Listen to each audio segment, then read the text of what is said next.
The Imperium of man is built upon a singular monumental concept faith. It is a vast, rotting Gothic edifice spanning 1,000,000 worlds, a galactic empire, held together not by logic or hope, but by the sheer unyielding mortar of collective belief. It is a belief in a single, silent, distant God, the Emperor of mankind, master protector, and eternal prisoner upon the golden throne of terror. And like any god, true or perceived, he has his angels, his heralds, his saints. We are shown images of these saints carved in colossal scale upon the towering facades of cathedral worlds like Ophelia VII. They are serene, impossibly beautiful, their hands clasped in pious prayer or holding aloft a blazing sword of judgment. Their faces rendered in cold, lifeless marble are perfect masks of beatific calm, gazing toward a golden horizon that none of them lived to see. These statues are a lie. They are a comfort, a necessary vital and monstrous deception designed to soothe the screaming, terrified masses of humanity. They depict martyrs, long-dead individuals selected by the complex political machine of the Adeptus Ministorum and canonized by the ecclesiarchy centuries, even millennia after their bones turned to dust and their deeds faded into myth. They are memories, they are symbols, they are sanitized, packaged, and made safe for consumption. The truth is something else entirely. The truth is not serene. The truth is not beautiful. The truth is not a reward. We are on the shattered glass-strewn plains of a world dying in fire. The air is a toxic soup, thick with the copper-ammonia stench of orc blood, and the ozone-sharp, soul-curdling tang of demonic ichor. A tide of chaos, a literal ocean of madness spills from a reality tear, a screaming, weeping vortex of impossibly wrong colors that defy geometry. The Imperial Guard lines regiments of brave mortal men have broken. They are not retreating. They are being consumed. Leman Russ battle tanks burn their thick hulls, weeping molten metal, their crews screaming inside. And at the center of the failing defense, a single figure in radiant golden power armor, once pristine, now scorched, rent, and violated, finally falls. She is a figure of authority, perhaps Saint Celestine herself, perhaps another whose name will be etched in this same terrible light. A bolt from a corrupted Chaos Terminator, etched with runes of corrosive hatred, has detonated her angelic power pack. The explosion is absolute, a miniature sun that vaporizes her entire torso and sends her iconic dove-winged helm spinning through the ash-choked air. She is dead. Unequivocally, physically, and completely dead. Her body is a ruined, bisected husk. Her sisters, the Adepta Sororitas, fight on. They form a ring of desperate, failing faith around her cooling, desecrated body. They chant their litanies of hate, their bolters firing until the mechanisms glow cherry red. They will die here to the last woman to protect the corpse of their leader. This is their duty. This is their faith. Then the light begins. It is not the gentle, warming light of a promised dawn. It is not the soft glow of a candle in the dark. It is the sterile, violent blue-white glare of a plasma reactor igniting in an enclosed space. It does not soothe. It scours. It rips outward from the shattered, ruined corpse a spherical shockwave of pure, golden, furious power. It is not silent. It rings with the sound of 1 billion faithful voices screaming one word anathema. The demons closest to it, monstrosities of claw and sinew, do not burn. They unmake. They dissolve into screaming, glitching static, their unnatural forms collapsing under the terrible, crushing weight of pure, unadulterated reality. The light flares a pulse of absolute judgment, and the nearest sisters of battle turning to witness the miracle cry out. They are not blinded by religious joy. They are blinded by pain. The radiance is so intense it boils the moisture on their corneas, scorching their sacred armor plate as if they stood at the heart of a star. One faithful guardsman, his faith a fragile thing of desperate prayers, turns his uncovered face to the light, his mouth open in awe. His flesh evaporates from his bones before he can scream. His faith was not strong enough to survive the gaze of the divine. This is not a blessing for all. This is a weapon, and at the center of this expanding nova of power, the body begins to remake itself. We are closer now. The lens of our perception is forced to watch, to witness the mechanics of the miracle. This is not a gentle, peaceful resurrection. It is a violent biological and brutal reconstruction. We hear it. Over the roar of battle, we hear the sickening, wet pop of a spinal column reduced to shrapnel, snapping itself back into alignment, vertebrae manifesting from the light itself. Ribs pulverized into dust pull themselves from the mud and the blood and weave back into a cage, steaming as they form. Muscles and ligaments atomized moments before begin to knit fibers, twisting and contracting with spastic, agonizing speed, like a time-lapse film of a wound healing, but played at 1,000 times the speed. The armor does not simply reappear, it is reforged by the light molten slag, flowing back up the ruined limbs, cooling instantly into the shape of a breastplate, the imperial eagle branding itself anew in burning incandescent gold. And we hear the sound. Beneath the roar of battle, beneath the unholy shrieking of the warp, there is a gasp. It is not a cry of victory. It is not a prayer of thanks. It is a choked, strangled, inhuman scream, forced from lungs that are inflating with burning, ozone-rich air for the first time. Again. The saint's eyes snap open, and they are not human eyes. They are solid orbs of celestial fire, devoid of pupil or iris, seeing not the battlefield, but the metaphysical wrongness of their enemy. She rises, not with the grace of an angel, but with the jerking, puppet-like convulsions of a body being forced to move by an external, overwhelming, and utterly alien will. Her joints pop. Her new-formed flesh tears and resets. She is a puppet, and the strings are made of light. This is the living saint. This is not a person who has been blessed. This is not a soul chosen for glory. This is a human being who has been hollowed out, scoured, and turned into a conduit. A living saint is not a historical figure canonized after death.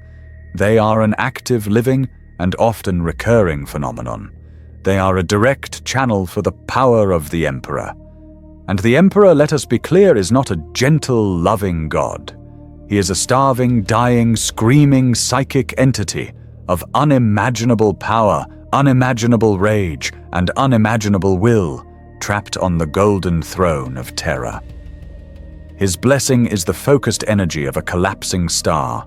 It is the power of the warp itself, but a power filtered through a singular divine and unthinking purpose, anathema to chaos and utterly indifferent to the vessel it inhabits. The process of becoming this thing is a horror beyond mortal comprehension. It is a physical violation on a cellular level, a repeating, unending cycle of agonizing death and even more agonizing rebirth. It is a psychological annihilation, the slow, methodical burning away of the individual's personality, their memories, their loves, their hates, their very self, until nothing remains but the instrument. The saint may remember her name, but it feels like the name of a stranger, a story she read once. And it is a metaphysical terror, the final dawning realization that you are no longer a child of the Imperium, no longer a person.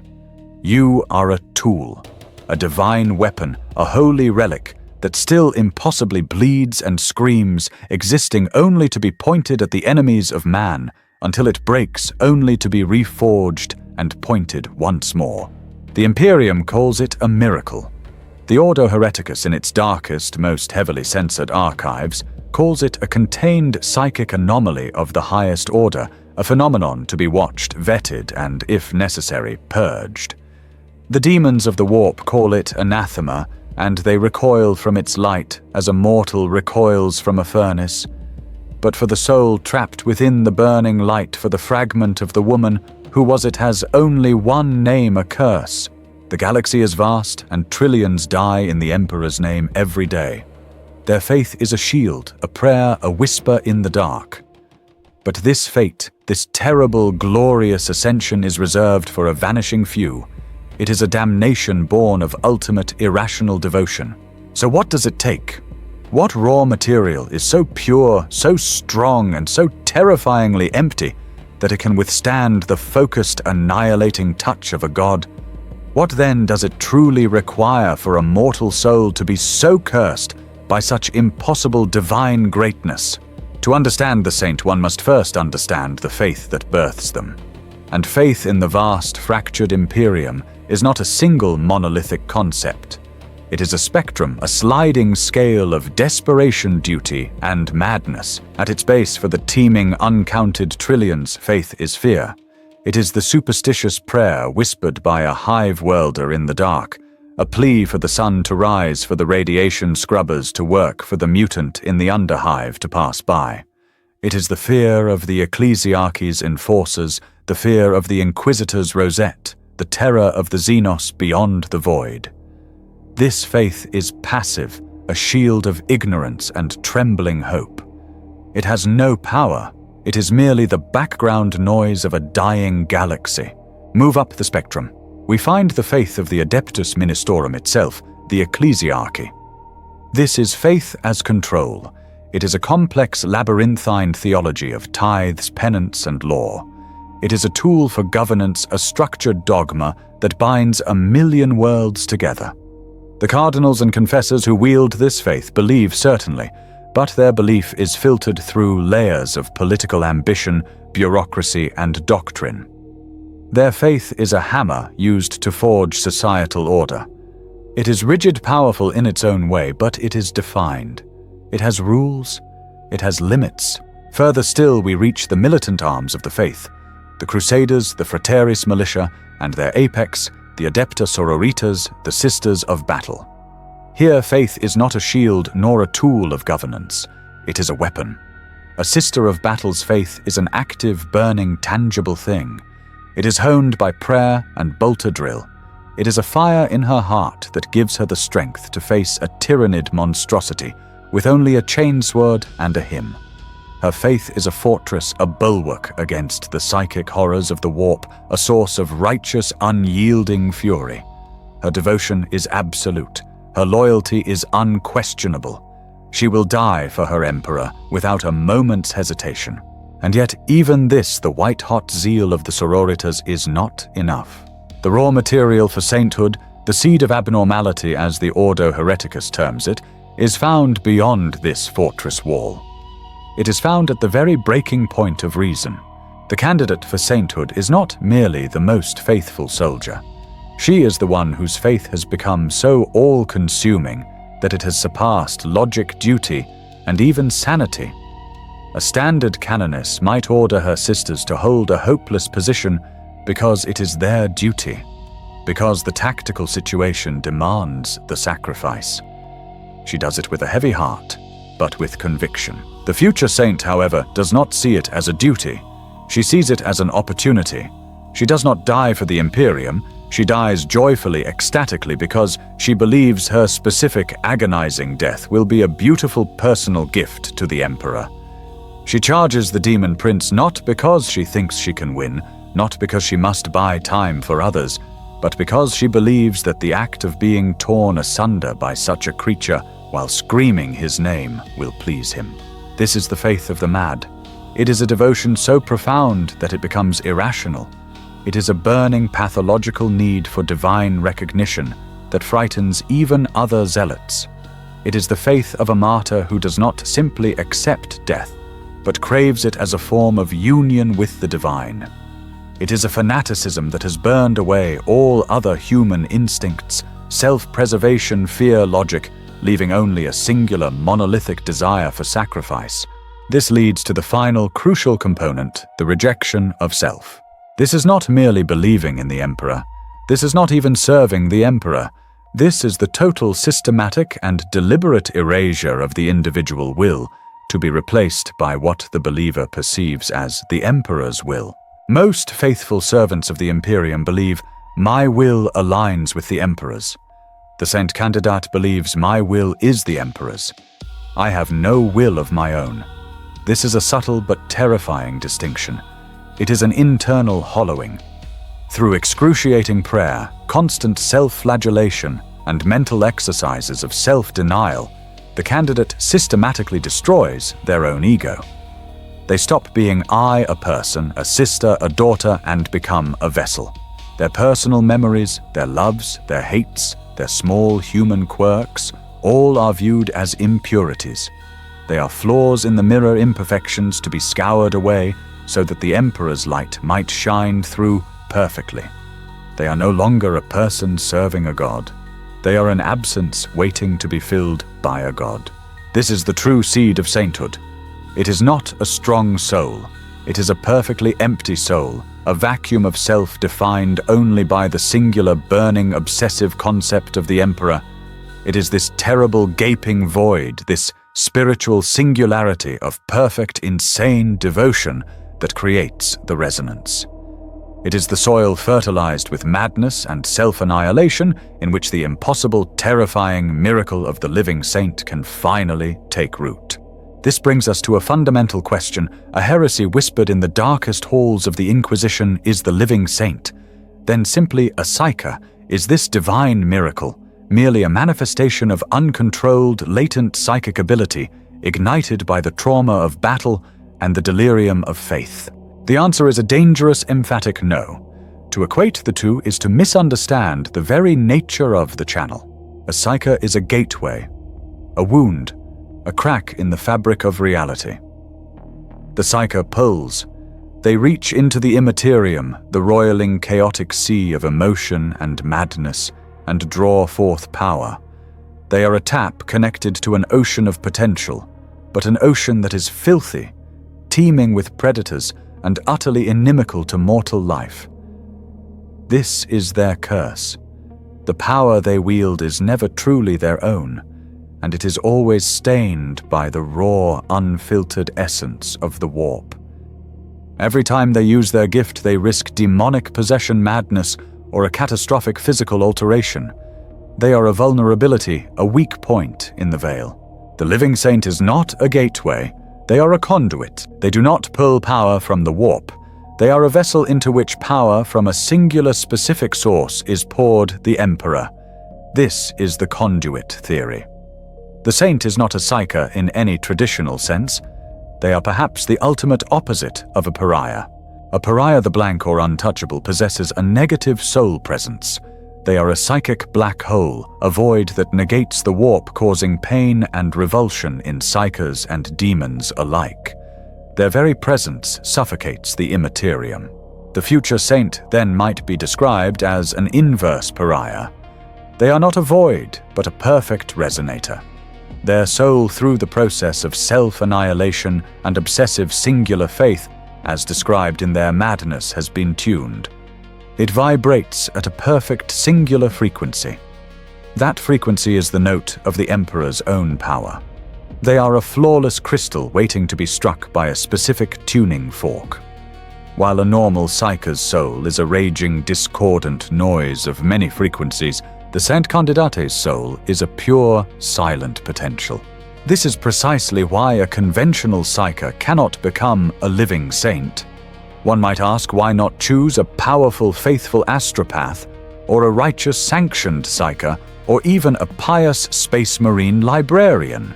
Because their souls are already compromised. By their very nature, a psyche's soul is an open port, a crossroads constantly exposed to the shifting, howling winds of the immaterium. It is by definition tainted. Not necessarily corrupted by chaos, though that is a constant screaming risk, but stained. It is a cup already filled with brackish, muddy water. The Emperor's power, the fire of the saint, is anathema. It is pure, ordered, conceptual judgment. It is the focused, incandescent will of a god. To pour this pure, golden fire into the muddy soul of a standard psyche would not create a saint. It would create an apocalypse. The two energies, the unfocused chaotic stain of the general warp and the focused absolute fire of the Emperor's will, would react with catastrophic explosive violence. The vessel would not be filled. It would be obliterated. The resulting blast would be a psychic nova, a paradox of warring energies that would annihilate the Psyker, their allies, and a significant portion of the surrounding battlefield. The Emperor's power is not a gentle blessing that coexists with other energies. It is a purifying, absolute, and jealous fire. It demands a vessel of equal, unblemished purity. A Psyker, by their very nature, is already blemished. This leads us to the final hypothesis, the blank slate. If the candidate is not a Psyker, an active soul, and not a pariah, a negative soul, what are they? They are to all psychic senses unremarkable.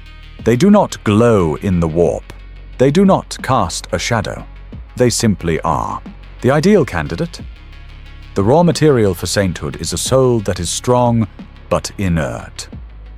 It is a soul of immense, flawless integrity. It is a diamond perfectly formed, flawless, but unlit, buried in the dark. It is a perfect, unburnt wick, waiting for a specific flame. The candidate's life of obsessive, self-emptying devotion was not the act of awakening a power. It was the act of preparing the vessel, scouring it clean of all other identity, making it that perfect blank slate. The activation is the moment of sacrifice. In that final irrational act of self-annihilation, the candidate's faith creates a resonance so pure, so singular, that it pierces the veil and attracts the gaze of the Emperor. That gaze is the external force. It is the spark. It strikes the inert but strong soul, and the soul ignites. But it does not awaken its own power. It simply opens. It becomes the perfect hollow channel. This is the grim beauty of the mechanism. The saint has no power of her own. She is either a conduit for a god, or she is a dead woman. She cannot, in theory, fall to chaos and use her powers for evil, because she has no powers. She is merely a glove animated by a divine, furious hand. This perfect, terrifying dependency is the purity that the Emperor's power requires. It is not the strength of her soul that makes her a saint. It is the absolute, terrifying emptiness of it. The mad faith, the fuel, and the inert soul, the vessel, are theoretical components. They are nothing without the spark. This spark is not a blessing bestowed in a quiet chapel. It is not a gentle anointing. It is almost without exception an act of supreme, agonizing violence. It is the first death, the catalyst that forges the saint. The setting is always unfailingly the forge of war. But it is a specific kind of war.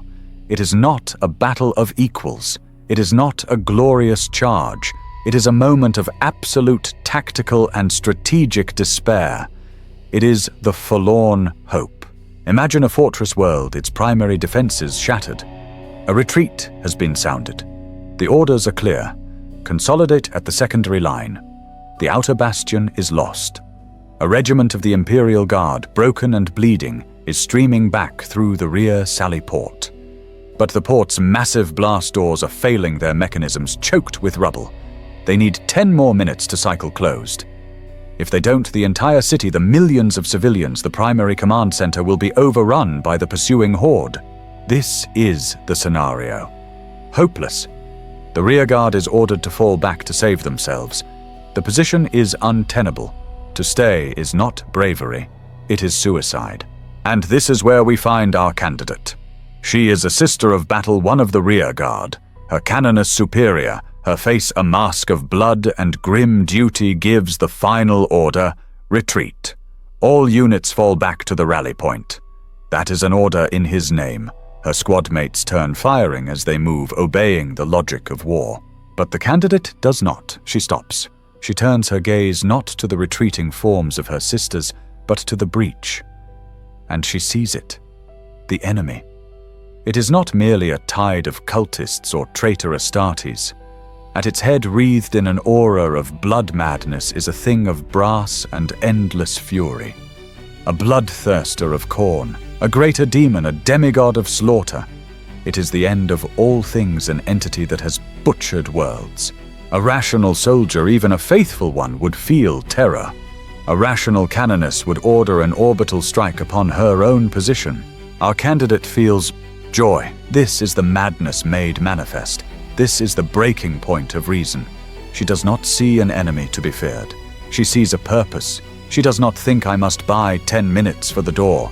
She thinks the Emperor has presented me with the perfect, most glorious death he could devise. This is not a sacrifice she must make.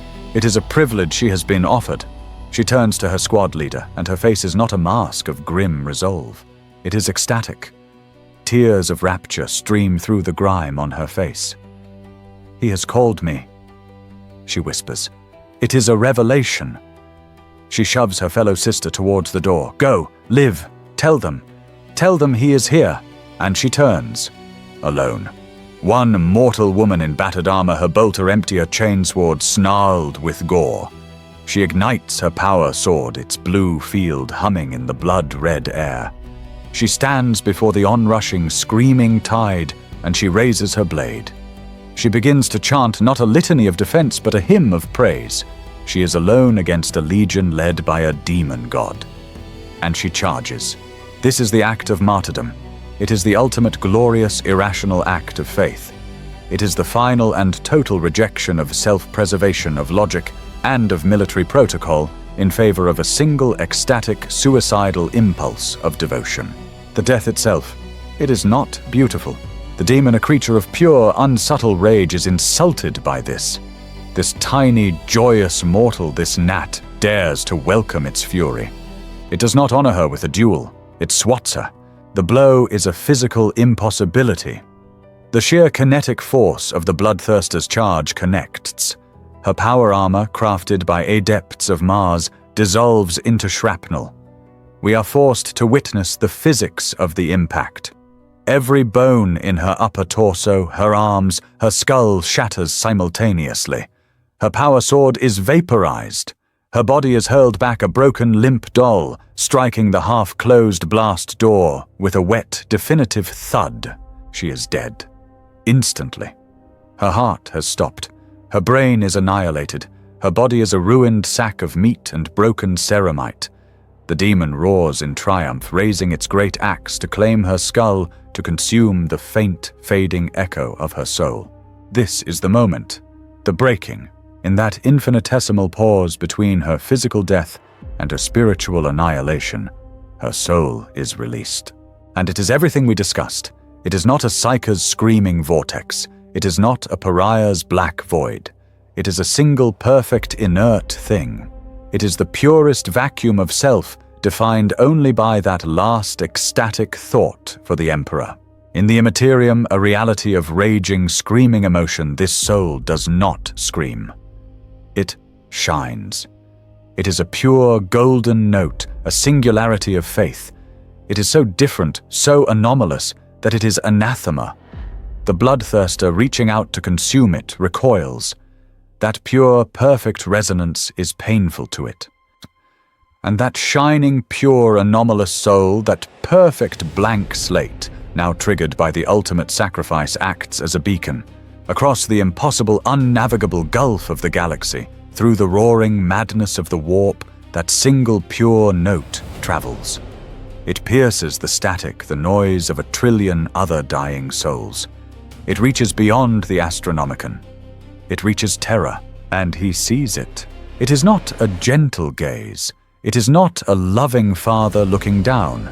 It is the gaze of the Emperor.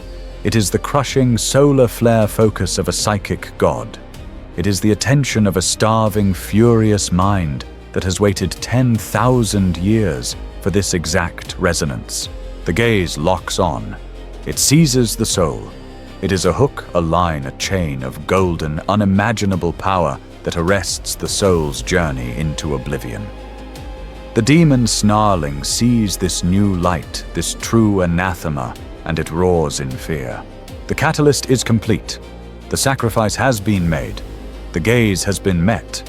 The inert soul has been activated, and now pulled by that divine, inescapable will, that soul is refused the peace of death. It is about to be sent back. But here we must pause.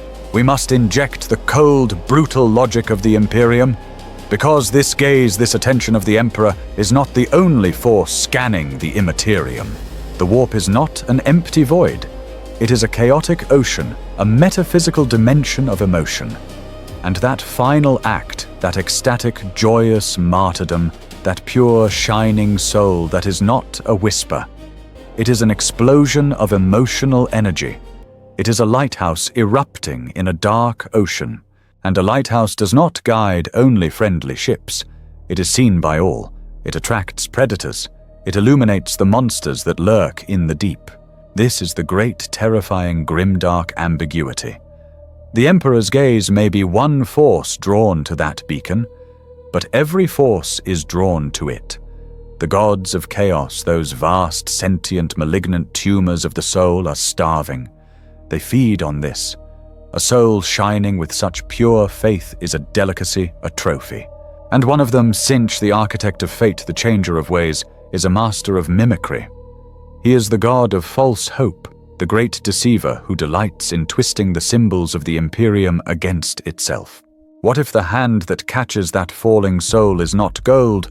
What if it is a shifting, clawed, multi-hued hand that disguises itself in golden light? This is the catastrophic danger of the false saint. It is a phenomenon far more common than the genuine article. A soldier falls screaming a prayer. A light erupts. They rise wreathed in holy fire.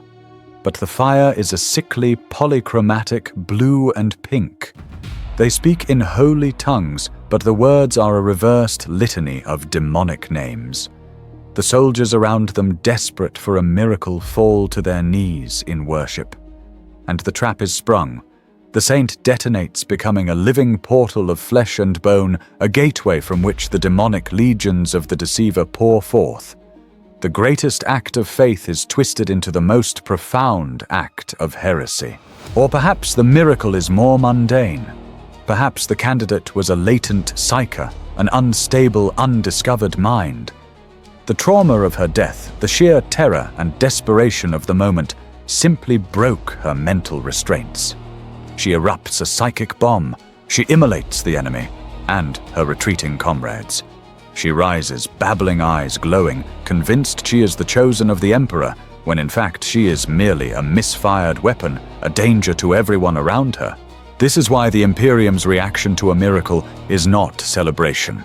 When a report of divine intervention or a newly born saint reaches a command center, it is not routed to the choirs of the ecclesiarchy. It is flagged encoded in crimson and sent straight to the grey, fortress-like scriptoriums of the holy ordos of the Inquisition.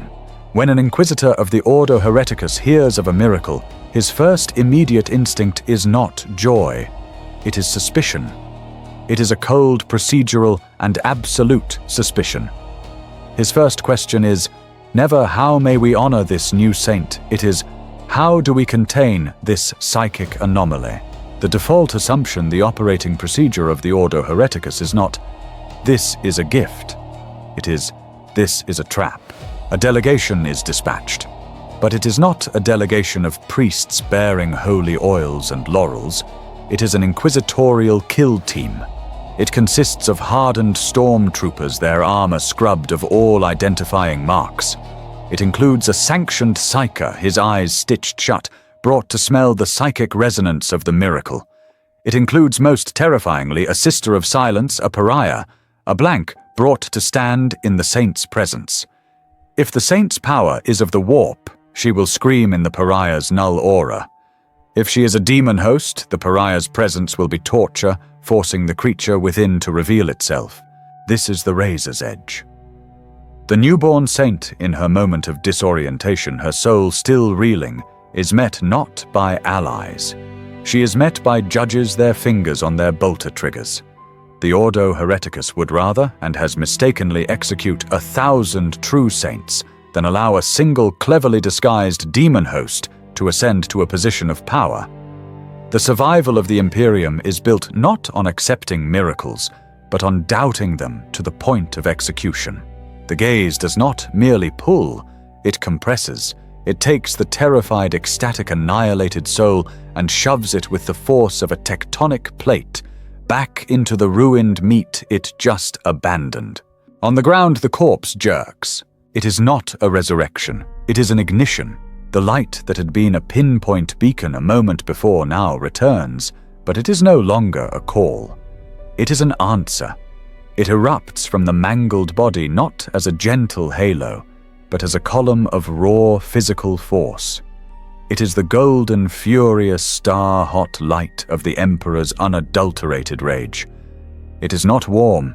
It is a scouring, sterile, incinerating light, and it has a sound, a single, deafening, overwhelming G-sharp note that shatters glass and boils the corrupted blood on the battlefield. The bloodthirster, the greater demon that had delivered the killing blow, screams. It is a sound of pure theological agony. It drops its axe and clutches its conceptual head. This light, this anathema, is not just bright to its senses. It is a metaphysical poison. It is the very concept of order and structure burning away its existence, which is built on chaos and rage. It stumbles back its own unnatural form, sizzling as the aura of the newborn saint expands, scorching the very ground, unmaking the demonic taint in the air. The living, the mortals, do not fare much better. The sisters of battle who had been fighting to protect the body are thrown back as if by a concussive blast. They land in a heap of scorched ceramite. One raising her visor looks directly at the source. She does not see her fallen leader. She sees the heart of a son. She screams and claws at her face, her gauntlets coming away slick with the fluid from her own boiled eyes. "Do not look," another shrieks, her voice cracking with terror. "It is not for us. Avert your eyes, avert your eyes." The air becomes thick, tasting of superheated metal and an impossible, suffocating purity. This is not a miracle of healing. This is the activation of a divine weapon, and its proximity effect is devastating to all friend and foe alike. Then the physical transformation begins. The corpse, still lying in a pool of its own fluids, begins to reconstruct. This is the horror we witnessed in the prologue, but slower now, more deliberate. The shattered spine snaps into place, vertebrae reforming from the light. The pulverized ribs are not mended. They are reforged anew, glowing a cherry-red heat through the torn undersuit. The armor, blasted to shrapnel, is pulled from the mud. The pieces, molten and slagged, flow like liquid metal back onto the body, reforming, hardening, quenching in the superheated air.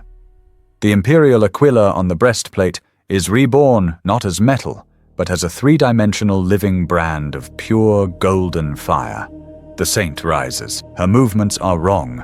They are sharp, angular, unhuman. The jerking, spastic motions of a puppet whose master is still learning the strings. She stands, and for a moment is still. Her eyes snap open. They are gone. In their place are two solid, unwavering orbs of incandescent gold, radiating such fury that the air shimmers before her. She lifts her hands. They are not the hands of the woman they knew. They are instruments. And as she opens her palms, stigmata appears. But it is not the holy blood of a martyr. It is liquid, molten gold.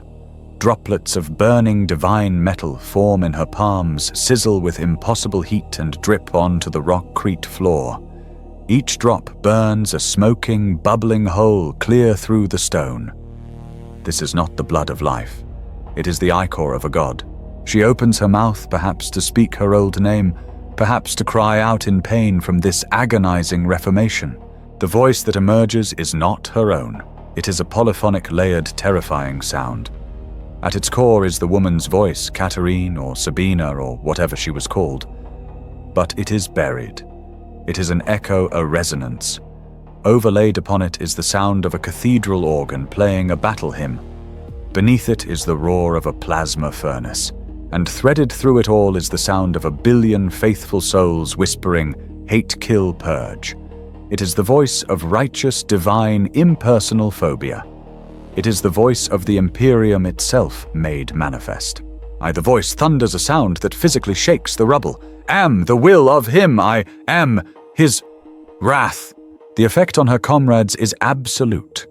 The blast door to the fortress is now sealed.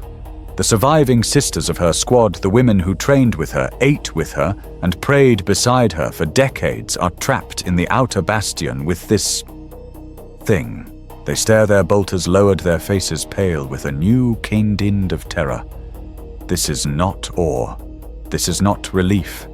This is dread. One sister, her closest friend, the one who shared her rations that very morning, takes a single trembling step forward. Alara. She whispers the name, a fragile human sound in the charged air. Alara, is that you? The saint, this burning golden entity, turns its head. The movement is impossibly smooth, like a gun turret swiveling to acquire a target. It gazes at the sister who spoke. And in those solid gold eyes there is nothing. There is no recognition. There is no memory. There is no sisterly love. There is only analysis. It sees the sister, its gaze lingers on the aquila on her armor as if cataloguing her, and then finding her not an enemy, it dismisses her. The sister takes an involuntary, stumbling step back. She collides with her squad mate. Tears stream down her face, tears of a grief more profound than death. That's not her, she chokes out. That's not Alara, she's gone. The bond of sisterhood, the most powerful human connection she knew, has been incinerated. It has been replaced by the cold, terrifying, and utterly alien presence of the divine. Her friend is dead.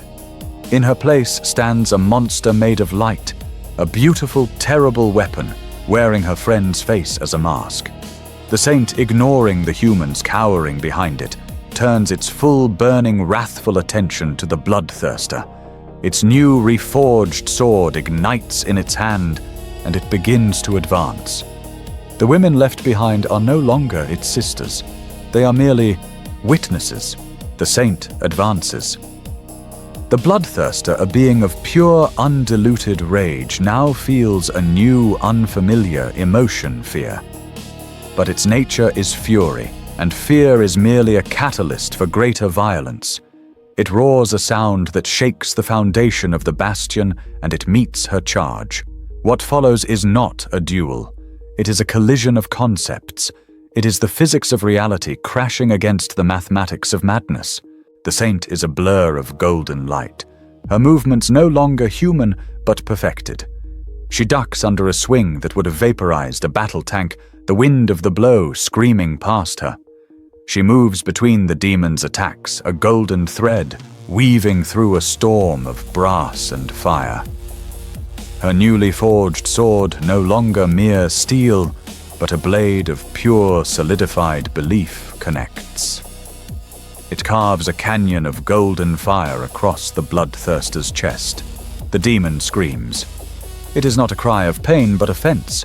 The golden light does not just cut its flesh, it unmakes its essence. The wound does not bleed ichor, it evaporates into screaming golden steam. The very concept of the demon is being undone by the saint's touch. For a moment the battle is hers. She is divine, she is invulnerable, she is the emperor's wrath. And then she is not, because the demon is a god of war. It has fought for 10,000 years. It understands pain, it understands patterns. It has seen this trick before, this divine warrior. And it knows that invulnerability is a lie. It swings its great brass axe, a fainter move she counters perfectly as it knew she would. And as she counters, her perfect divine form is exactly where the demon needs it to be. It does not attack her with the axe. It attacks her with the other hand, the one holding the great barbed whip of corn. The whip is not a physical weapon. It is a strand of pure conceptual hatred. It strikes her not with a crack, but with a boom of displaced reality. The saint stops. Her golden aura flickers.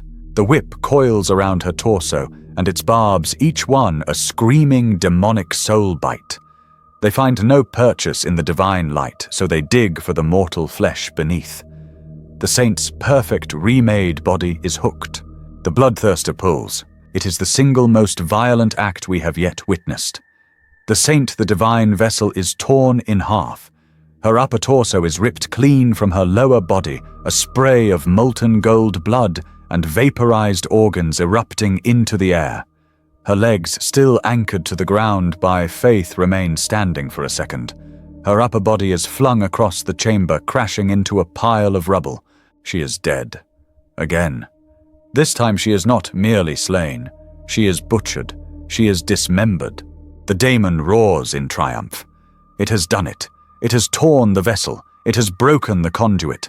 It stalks toward the two smoking, separated pieces of the saint, its axe raised, ready to pulverize the remains, to desecrate the divine meat, until not even dust is left. The Sisters of Battle, watching from their hiding place, are paralyzed by the sheer apocalyptic wrongness of what they have seen. Their miracle has been torn apart like a piece of paper, but the light does not die. From the two separated halves of the body, the golden light does not fade. It intensifies. It implodes. For a split second, there is a vacuum of light, a moment of absolute darkness. Then comes the reweaving. It is not a resurrection, it is a denial. From the severed smoking waste of the lower body and from the mangled stump of the upper torso, a torrent of golden light erupts. It is not a gentle glow. It is a geyser of liquid solar fire.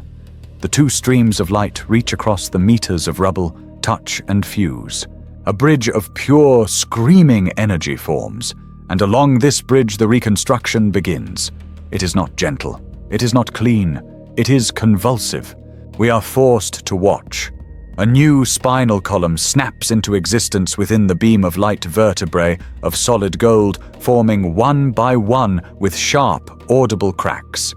Ribs made of light tear themselves from the central column, ripping their way through the air to form a new cage.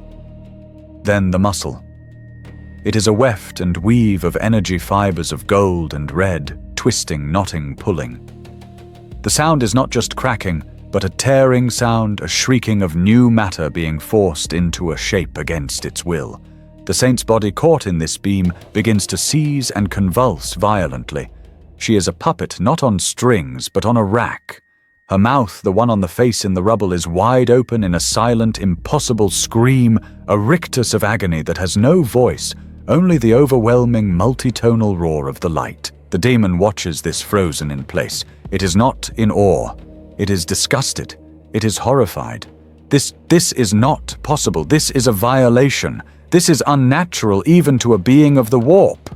The new torso is complete. The light solidifies, hardens. The armor flows over it, a new breastplate, a new spine of ceramite. The saint, now a single whole entity, again pushes herself to her feet. She rises. The golden light settles, dimming from its nova-like intensity to a mere burning, and the sisters see the imperfection. When the demon's whip struck, it left a conceptual scar. Across the saint's new breastplate where the whip had coiled, there was a stain. It was a faint, black, shadow-like memory of the demonic weapon, a patch of wrongness that the Emperor's light had not or could not fully erase. It was a scar on her holiness. And there was more. One of the sisters, the one who had called her Ilara, gasps. She had known Ilara since the Schola Progenium. She knew the small, faint scar on her left cheek, where a training chainsword had marked her 20 years prior. That scar was gone. The skin on the saint's face was new. It was perfect. It was the flawless, smooth, translucent white of polished Carrarene marble. It was the skin of a statue, not a person. It was too perfect. When the saint had been ripped in half, the Emperor had not healed her. He had replaced the broken parts. He had patched her. The woman who had been Ilara, the woman with the small human imperfection of a scar, was now less present. That piece of her history had been scoured away, replaced by a divine, perfect, but utterly alien substitute. She was no longer a person being blessed. She was a divine construct, a holy golem being repaired with the solidified will of her god. And with every death, with every brutal, agonizing repair, another piece of the original woman, her flesh, her history, Her humanity was being carved out and thrown away, replaced by the cold, perfect, inhuman gold of the saint. The moment of physical annihilation is an ejection. The soul is torn from its moorings of flesh and bone and thrown naked and screaming into the warp. For any other mortal, this is the end. The soul, a tiny flickering mote of consciousness, would be instantly devoured, torn to psychic shreds by the teeming, mindless predators of the deep, its memories and essence consumed like plankton. But this is not any other soul. It is a burning thing. It is not a flicker. It is a singularity. It is a small, impossibly dense point of pure golden anathema. It is the Emperor's gaze made manifest in a single human-shaped point of belief. The ocean of the warp, a tempest of screaming liquid madness, a storm of pure hostile emotion recoils from it. The soul is adrift in a freezing predator-filled sea, but it is also on fire. The demonic essence of the Imperium shrieks and pulls away from the pain of its purity. This light is its shield, but it is not a comforting shield. It is the agony of being a burning star in a vacuum, a beacon of absolute unyielding order in an ocean of absolute blissful chaos. The journey begins. The soul is not in control. It is adrift but pulled by an unseen current. It is not alone. It is a beacon, and the great things in the deep have seen it. They are the distant yet all-encompassing galactic-sized consciousnesses of the ruinous powers. They are drawn to this light not to consume it, but to possess or destroy it. The whispers begin. They are not sounds but intrusions, concepts forced directly into the soul's awareness. First, a tidal wave of pure, unthinking, conceptual rage. It is Khorne. He roars at this thing of order, this anathema that has defied his champion on the battlefield. The ocean of the warp turns to boiling brass and blood, and the Khornate essence crashes against the golden shield, not to corrupt, but simply to break it, to smash this infuriating light into a billion pieces. The soul feels this impact, a crushing physical pressure that threatens to shatter its very concept. Then the rage fades, replaced by a slow, cloying saccharine pity, a feeling of gentle, damp decay. It is Nurgle. The whispers are kind. It is over, little one. The pain is so great. Why be reforged? Why suffer again? The cycle is cruel. Let go. Rest. Come, accept the inevitable, beautiful decay. We can give you peace. We can give you an end. It is the most seductive promise of all, the promise of rest. The golden shield flickers the desire for oblivion, for an end to the pain is a fundamental part of all life.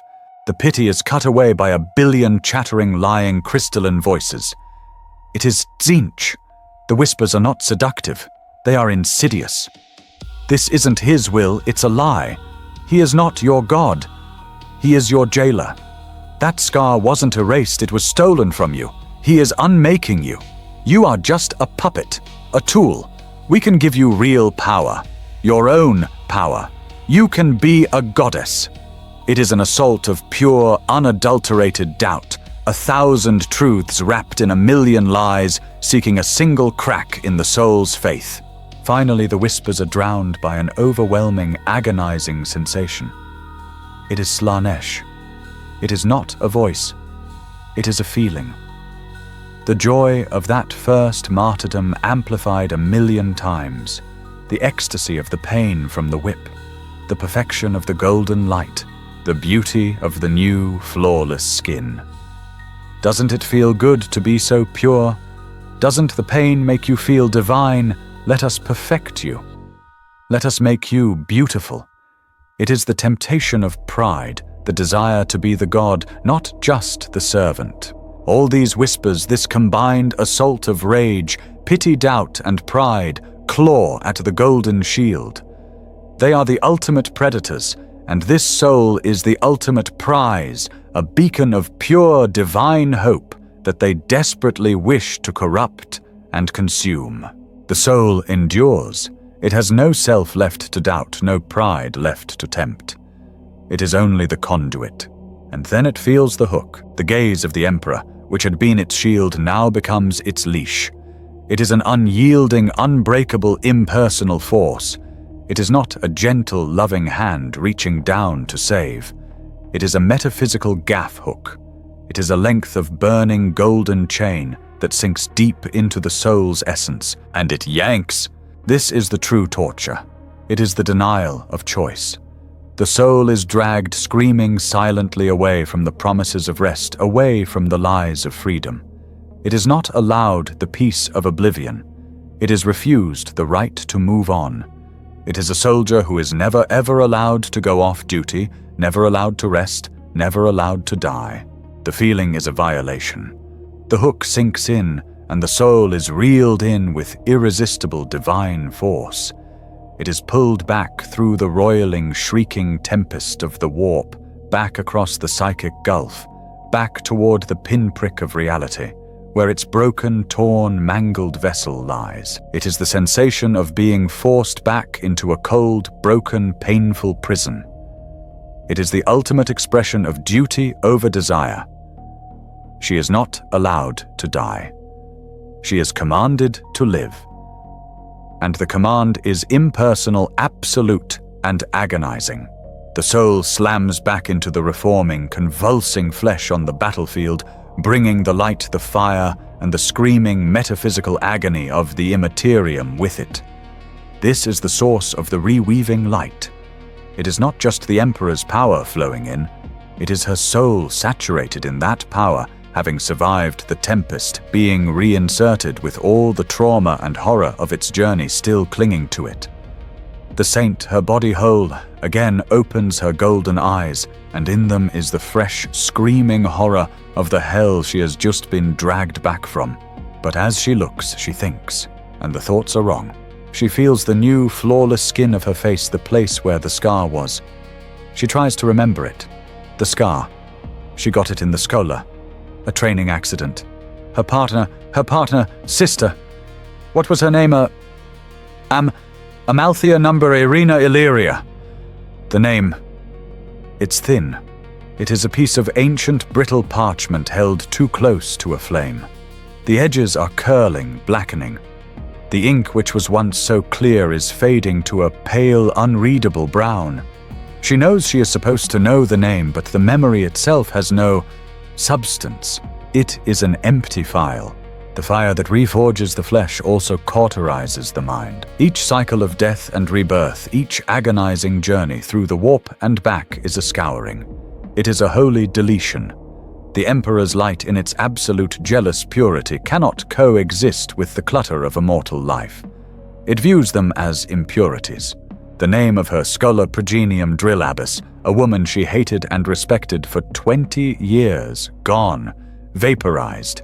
The taste of the core starch rations on her homeworld. What was her homeworld? A hive, an agri world she remembers. Red dust. Or was it red light? The memory is a single abstract color disconnected from any emotion. The face of her mother. Did she have a mother? The concept itself feels biologically crude, almost offensive. A mother is a function of mortal, flawed flesh. She is now a function of the divine.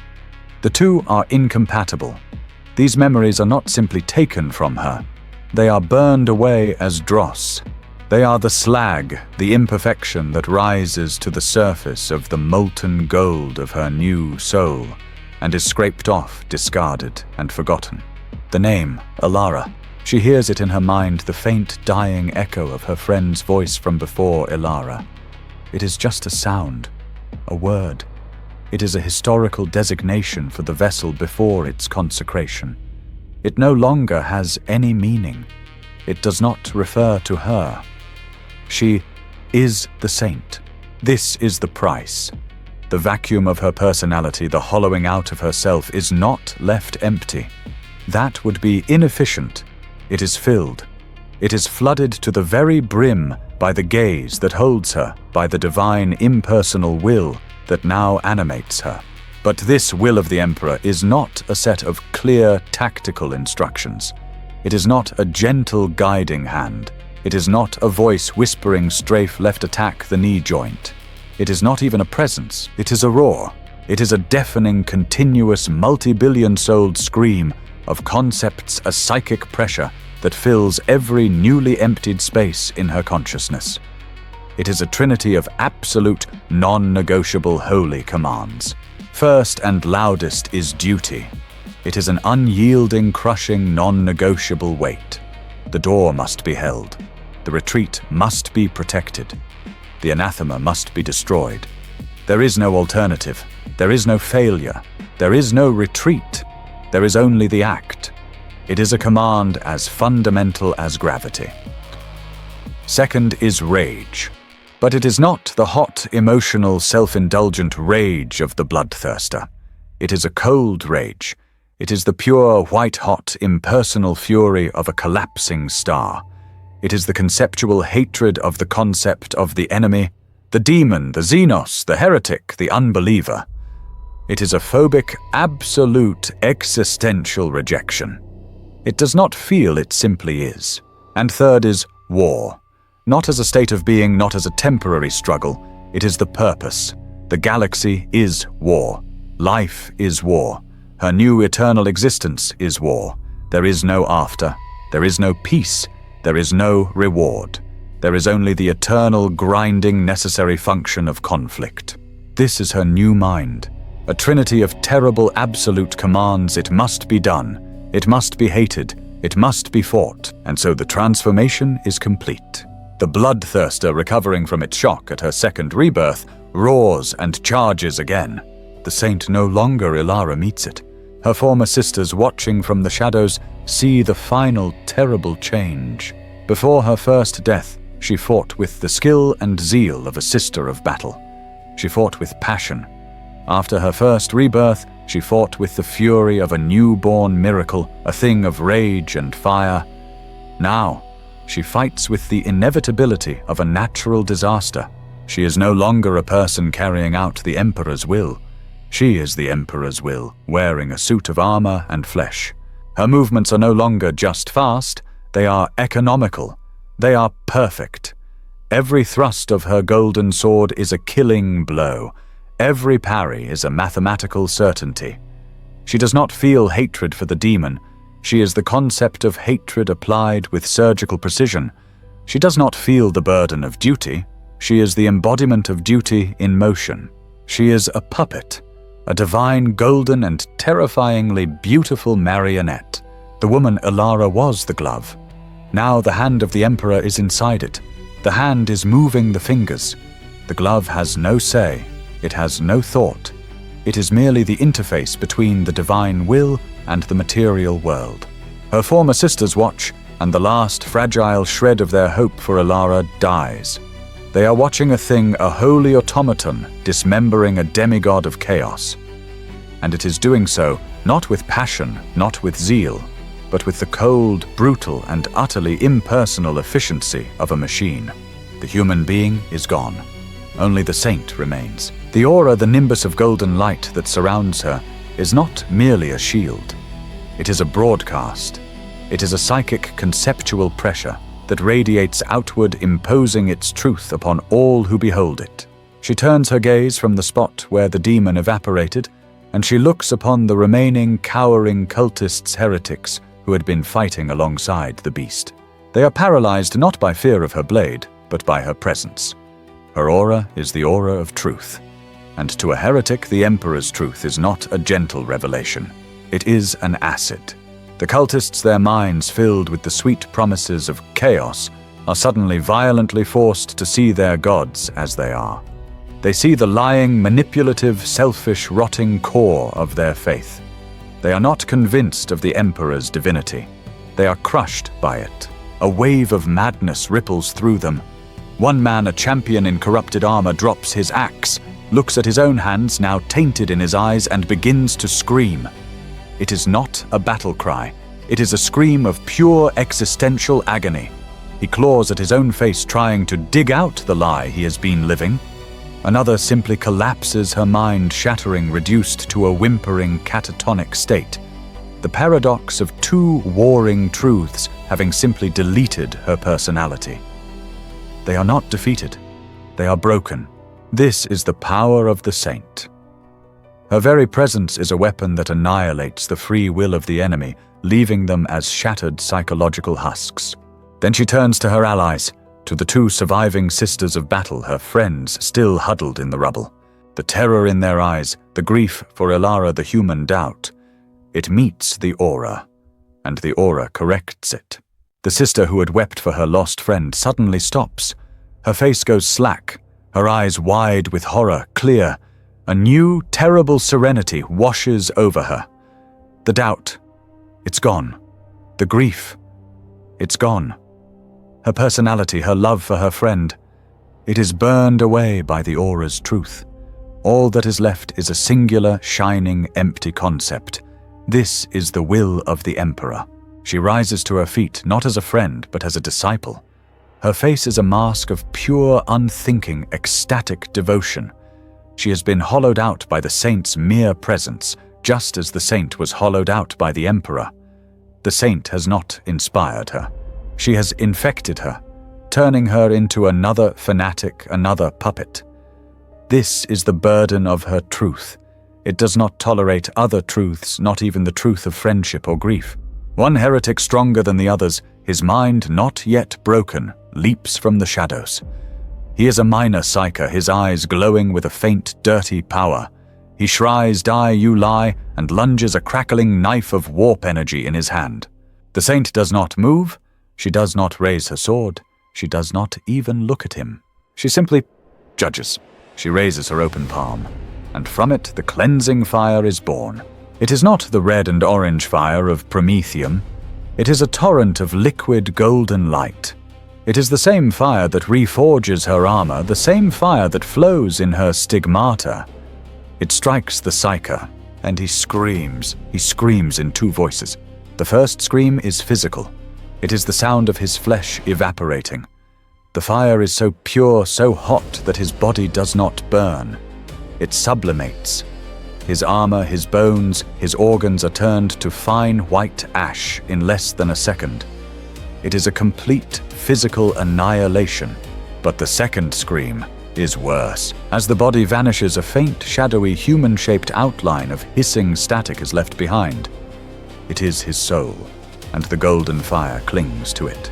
The fire is not just hot, it is holy, it is anathema. It is not just burning the body, it is scouring the soul. We are forced to witness a spiritual execution. The fire burns away the heretic's memories.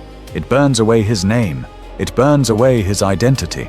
His soul screams as it is unmade, its very essence, and history being incinerated into nothingness.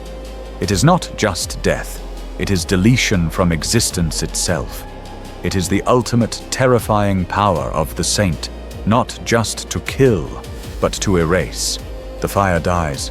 There is nothing left, not even ash, not even a ghost, just a patch of scorched, silent stone.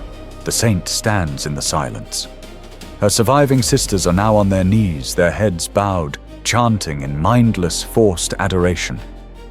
The enemy is broken or erased. The battle is won. And in the deepest, most secret, most buried part of her mind, a single tiny fragment of Ilara remains. A single terrified mortal spark trapped inside the golden automaton. This spark looks out through the saint's golden eyes. It saw what happened to the heretic's soul. It felt the cold, terrible divine satisfaction as the impurity was erased. It sees the empty puppet-like faces of its former friends, and it feels the joy of the Emperor's will that their doubt has been purified. And this tiny trapped fragment, this last ghost of the human woman, asks a single terrifying heretical question. I have seen this before. A creature of the warp? A being of pure conceptual will born from a distant angry god. A being that wears a mortal body as a suit that overrides its soul, that removes the free will of others and burns the souls of its enemies into nothingness. The fragment shudders. They called that a demon. Am I a saint of the Emperor, or am I his demon? To the senses of a mortal, the saint is a figure of blinding golden light. To the senses of a demon, of a being made from the Imperium, she is not a light. She is a sound.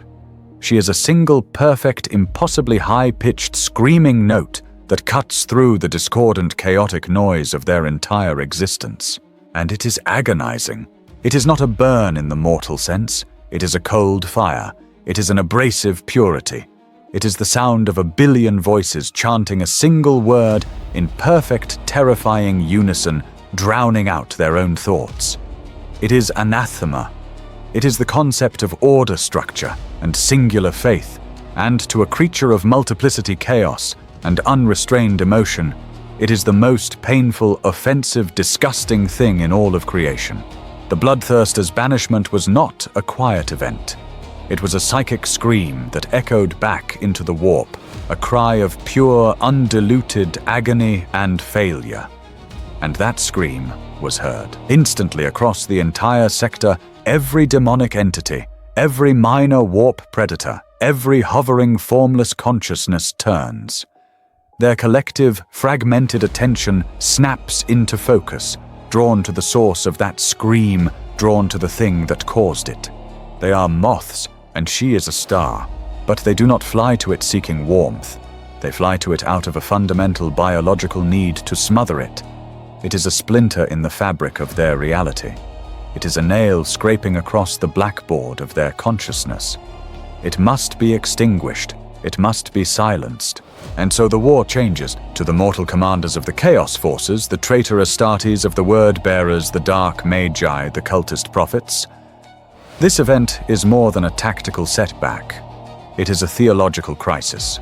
Their entire creed is built on a single truth, that the gods of chaos are the only gods. That the Emperor is a lie, a dead, powerless, rotting corpse on a broken throne, a false idol for a dying, foolish Imperium. This is the gospel they preach to win worlds, the truth that fuels their dark crusades. And now on this dusty, insignificant planet, a miracle has just walked out of the fire. The saint's very existence is a walking, burning blasphemy against their faith. She is a rebuttal written in golden fire. She is proof inarguable and terrifying that the corpse god is not dead, that he still sees, that he still intervenes. The Chaos Lord, a veteran of 10 millennia of war, feels a cold dread that has nothing to do with the saint's power. He sees the faces of his own mortal troops, the tens of thousands of cultists. He sees their eyes turning. He sees the doubt creeping in, the terror that their gods might be the liars. The saint's presence is not just a weapon against his demons, it is a virus in the hearts of his own army. A new order is given. It ripples across every command channel, in every vox link, in every whispered demonic pact. Find the light, kill the light. The war for the planet is over. The war for the saint has just begun. The entire strategic focus of the Chaos Armada pivots. Orbital bombardment patterns are changed, no longer targeting fortresses, but searching for the unique golden energy signature. Legions of traitor Astartes, once tasked with capturing the capital, are diverted. Their new singular objective, target Primaris the Anathema.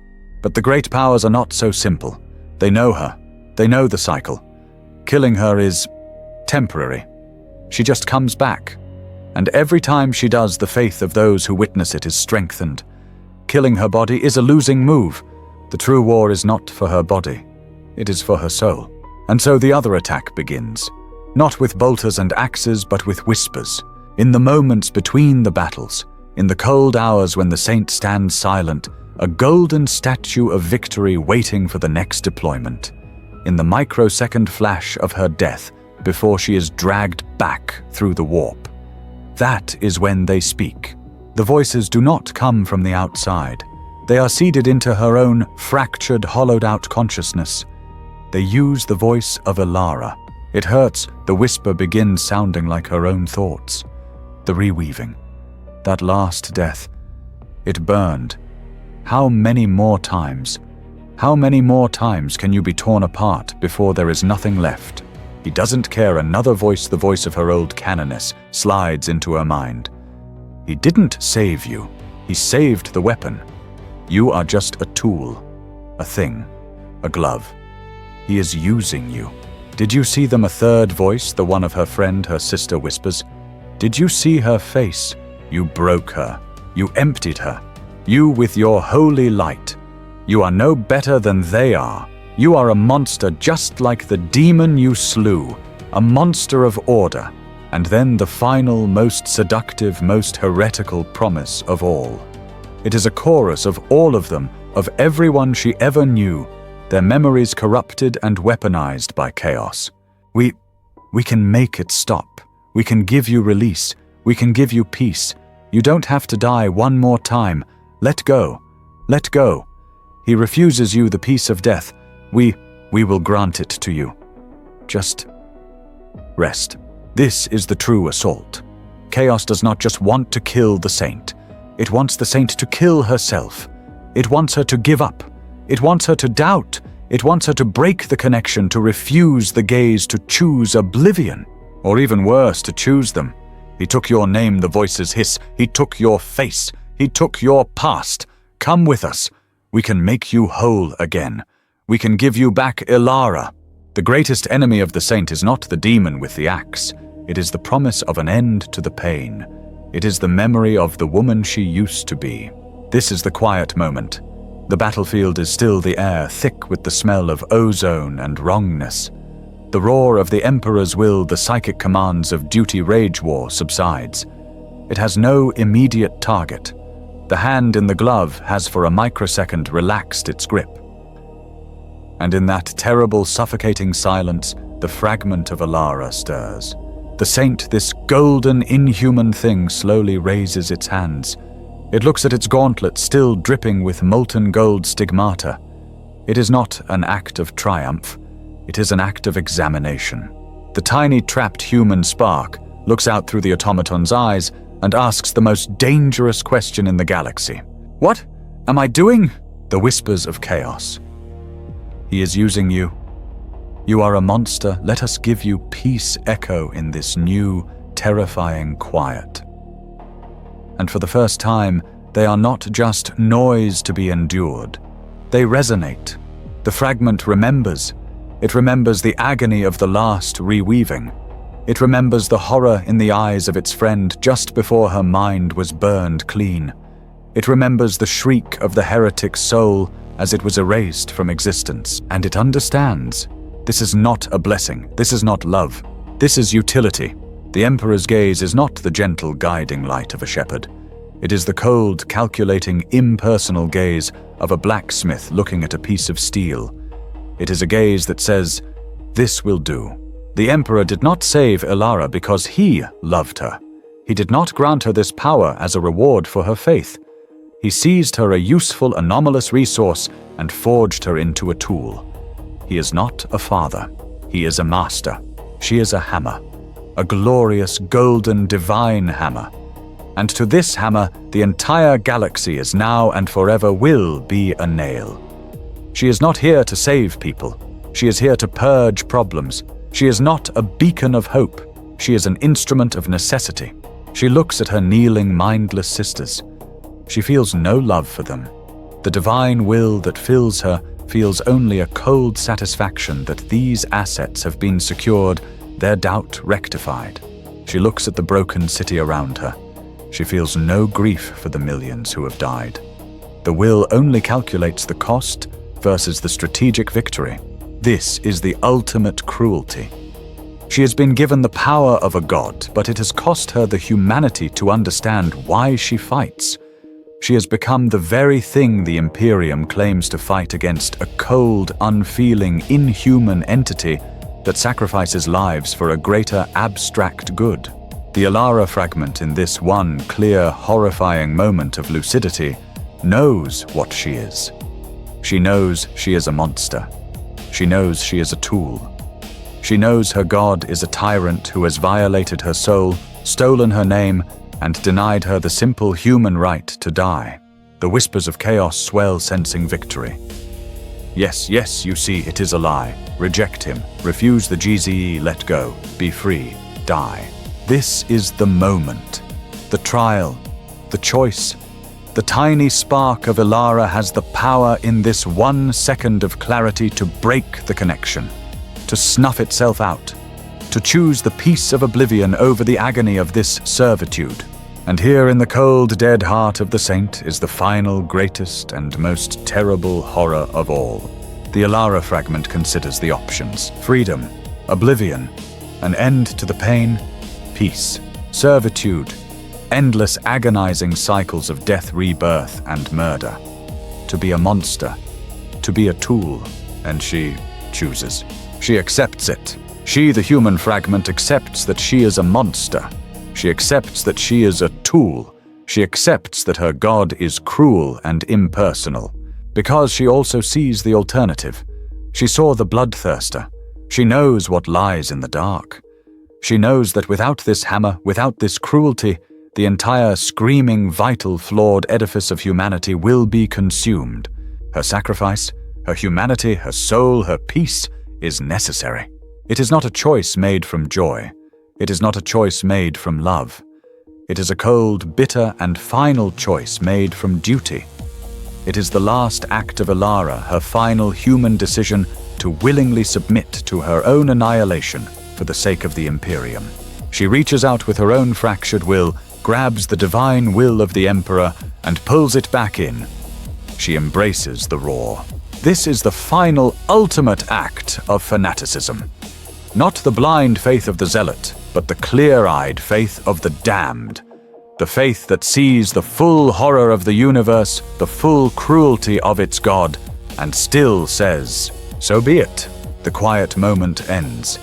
The Alara fragment dissolves, her final act of will complete. The golden eyes of the saint, which had been still and cold, ignite once more. The roar of duty rage war returns louder than before. A vox link crackles in her helm. A new command, a new war zone. The saint turns her golden sword held high. She is no longer conflicted. She is no longer human. She is resolved. She is theirs. A shuttle descends from orbit. It is not an ecclesiarchal vessel wreathed in gold and white. It is a gun cutter of the Inquisition. It is flat, angular, and the color of oxidized iron. It lands in the plaza, its engines whining and its ramp lowers. This is not a celebration. This is not a delegation of welcome. This is an investigation. The saint hunters emerge. They are not priests bearing laurels and holy oils. They are exorcists bearing chains and suspicion. At their head is an inquisitor of the Ordo Hereticus. His face is a mask of scar tissue and suspicion, his black carapace armor devoid of any honorifics, save the simple, terrifying, unadorned crimson eye of his office. He is flanked by two different kinds of authority. On his right is a cardinal of the Adeptus Ministorum, his robes of state heavy and ornate. He is here to claim this miracle for the church. His face is hungry, ambitious. On his left is a pariah, a sister of silence, clad in null black armor, her face a void of psychic nothingness. She is a living weapon brought here to test the saint's very nature. Behind them, a retinue of specialists. Two hulking crusaders in full plate, their power shields humming their hands on the hilts of their swords. A chirurgeon acolyte carrying a case of gleaming, terrifying instruments, needles, vials, extractors. And a sanctioned psyker bound in chains, his eyes sewn shut, his lips moving in a constant pained whisper as he tastes the psychic aftertaste of the saint in the air. The Inquisitor strides into the ruined cathedral. He does not kneel, he does not bow his head. He walks to within 10 feet of the golden statuesque saint, and he stares. His gaze is not one of awe, it is the gaze of a butcher assessing a cut of meat. It calls itself a saint. His voice is a dry rasp, devoid of emotion. We have seen many saints. Most are lies, some are monsters. A few are useful. He gestures. The tests begin. This is not an interview. It is an inquisition. It is a systematic, brutal, and thorough attempt to break the saint to find a single flaw in her divinity. The tests of purity are not theological debates. They are vivisections. First, the physical test. The chirurgeon approaches his face hidden by a multi-lensed mask. He produces a long silver needle. We must sample the ichor. He moves toward the saint's hand to the weeping golden stigmata. The moment the mortal, unhallowed metal of the needle touches the divine, molten gold of her palm, there is a reaction. A flash of light, a sound like a thunderclap. The needle is not just repelled, it is disintegrated. The chirurgeon is thrown back, his mask cracked, screaming that his hand has been burned by the purity. The Inquisitor nods. He makes a note. Resists physical sampling. Purity caustic. Interesting. Second, the spiritual test. The Cardinal steps forward, holding a locked, lead-lined casket. He opens it. Inside, resting on velvet, is a thing. It is a small, serrated, rusted fragment of a blade. But its presence, it is wrong. It hisses in the air. It is a shard of a demon weapon, a sliver of an ancient banished foe radiating pure, concentrated chaos. Behold, the Cardinal intones the enemy. He forces the saint to extend her hand over the shard. It is a test of reaction. A true saint will destroy it. A demon host, a disguised entity, will recoil from it, or worse, resonate with it. The saint places her hand over the shard. The molten gold of her stigmata drips onto the chaotic metal. The shriek that erupts is not from a living throat. It is the sound of the shard itself dying. The metal blackens, boils, and dissolves under the touch of the divine ichor, unmade and erased, just as the heretic's soul had been. The Cardinal smiles, satisfied. The Inquisitor is not. It destroys the artifact. Yes, the Inquisitor mutters. Or it consumed it. A greater predator devouring a lesser one. The test is inconclusive. Third, the ultimate test. The Inquisitor gestures to the Sister of Silence. The litmus. The pariah, the blank, steps forward. She is a psychic void. Her presence sucks the warmth from the air. To a normal human, it is a feeling of unease, a cold dread. To a psyker, it is agony. To a demon, it is oblivion. She walks her armored boots silent, and she stands directly in front of the saint. She is now inside the saint's golden aura, and the saint flickers. For a split second, the golden aura of the saint and the black aura of the pariah collide. The air screams. It is the sound of true nothing meeting divine something. The saint's light dims, gutters like a candle in a hurricane. The saint, the divine automaton, gasps. It is the first involuntary sound she has made. The roar in her head ceases. The gaze of the Emperor, her connection to her god. It is snuffed out. The psychic nothingness of the pariah has severed the line. She is for one horrifying second alone. She is Ilara again, a mortal woman, trapped in a cold, heavy, statuesque body, her power gone. She feels the scars of her reweaving the agony of her deaths. She looks at the pariah with pure human terror. The pariah stares at her. She waits. This is the peril of failure. This is the razor's edge. If the saint is a demon, the pariah's aura would be ripping the entity from its host, exposing the shrieking, chaotic truth within. The Inquisitor's hand is on his bolt pistol, ready to execute her on the spot. If the saint is a psyker, an unstable anomaly, her power, now uncontrolled and snapped back at her by the aura, would cause her to implode or detonate. The Crusaders have their shields raised, ready for the blast. But neither happens. The saint does not explode. She does not shriek with a demonic voice. She endures. She is just a woman in a cold suit, staring at the void that has disconnected her. The light is gone. There is nothing. This is the proof the Inquisitor was looking for. He gestures. The pariah steps back. The second the pariah's null aura retreats, the connection snaps back into place. The roar returns. The gaze reignites. The saint's golden aura explodes back to life, brighter than before a solar flare of indignation. Her hand instinctively flies to her sword hilt, her golden eyes burning with the cold, impersonal rage of the Emperor. Her duty to purge the anomaly, the pariah, now her primary screaming instinct. Hold the Inquisitor barks, stepping between them. He looks at the saint, now a raging divine weapon again. And he smiles. It is a thin, cold, terrible smile. It is not a demon, he says, or the blank would have destroyed it. It is not a psyker, he continues, or the blank would have detonated it. It is separate. It is a conduit. The channel itself is pure but inert. The power is external. He turns to the Cardinal. Ministorum, you may have your toy. The interrogation is over. The Tharn Song Living Saint has been vetted. She has been tested to the point of breaking exposed to pure chaos and nullified to her mortal core. She has been found authentic, or at least authentic enough to be useful. The label of excommunicate traitoris is put away. For now, the Inquisitor's verdict, it is useful, is a key. It is not, however, the hand that turns it. The Cardinal, who had stood by his face a mask of pious neutrality during the Inquisitor's brutal tests, now steps forward. The tension in the ruined cathedral shifts. The Inquisitor's authority was absolute, but it was legal and procedural. The Cardinal's authority is theological and political. The Inquisitor's only concern was, is this a threat? The Cardinal's only concern is, how can this be used?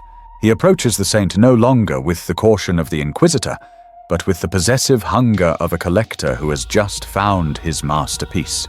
A miracle, he breathes, his voice booming in the shattered space for the benefit of the acolytes and surviving sisters who are now essentially his audience. The Inquisitor in his wisdom has confirmed what Faith already knew.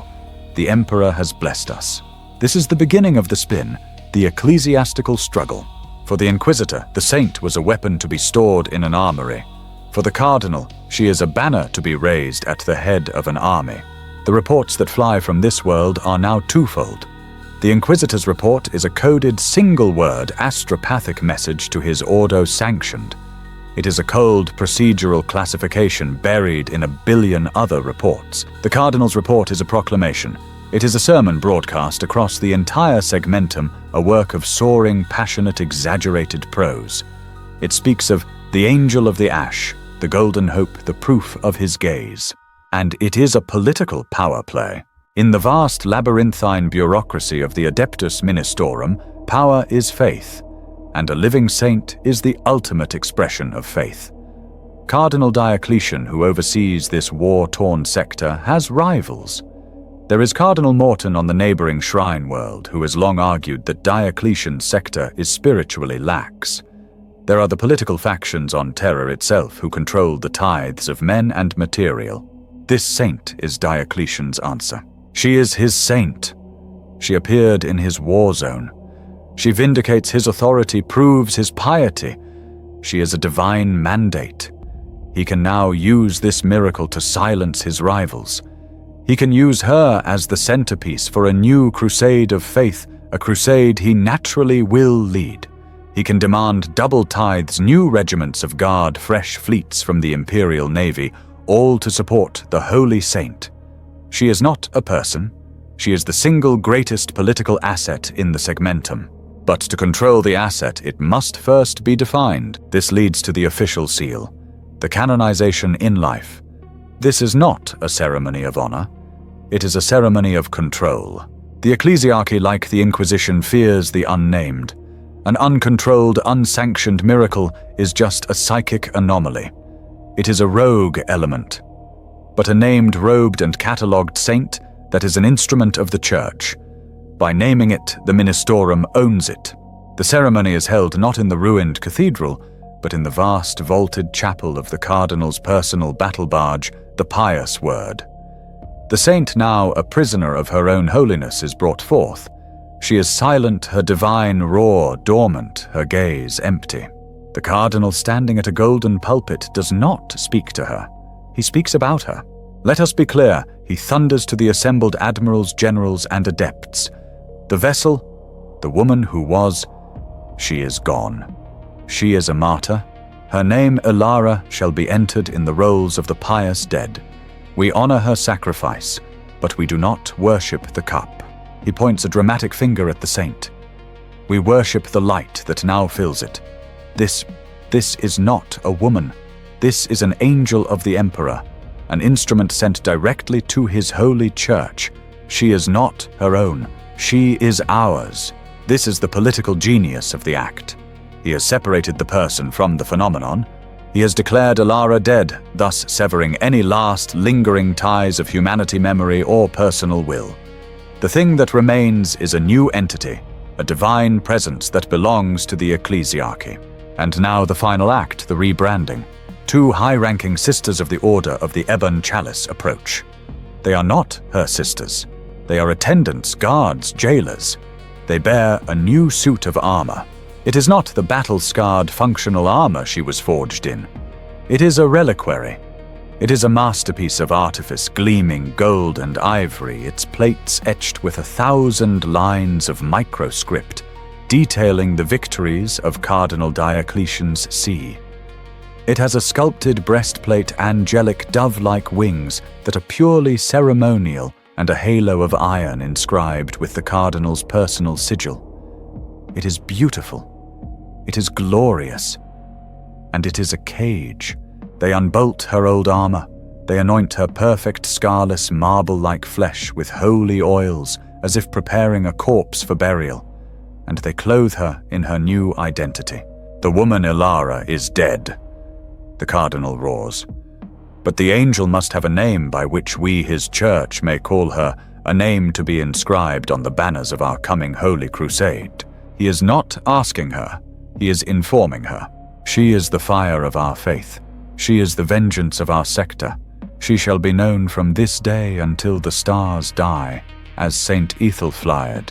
He has given her a name, a new archaic holy-sounding name, a name chosen by him from his homeworld's litany of saints. He has branded her. A new helm is lowered. It is a golden angelic death mask with sculpted serene features and no visible eyes. It is the face of the statues, the lie from the prologue. It clicks into place, sealing the human away forever. The woman Alara is gone. The weapon of the Emperor has been approved by the Inquisition, and the symbol Saint Ethelflaed has been created by the Church. She is no longer a person. She is a brand, a political tool, a holy relic that still impossibly walks. And she is owned body and soul by the political machine of the Adeptus Ministorum. Her reward for her sacrifice, her prize for enduring the unendurable, is this eternal servitude. She has become, as the Inquisitor noted, a useful thing, and the Imperium is desperate for useful things. She is now a strategic asset, a resource to be deployed by the highest echelons of the Imperium, with the same cold tactical calculus as a Titan Legion or an orbital bombardment fleet. We hear the voices of the High Command, the Lord Generals, the Cardinals, the Inquisitors, their discussions overlapping in a cold, strategic murmur. The line is collapsing on Hydrafa. The populace's morale is broken. We need a symbol to rally them. Send the Saint. The Sabbat World's crusade has stalled in the Khan group. Lord General Makaroth needs a spearhead, something to break the will of the Anarch. Deploy Asset Ethelflaed to the front. Armageddon. The orcs are endless. We are losing the faithful in the hives. They are beginning to believe the prophets of Gork.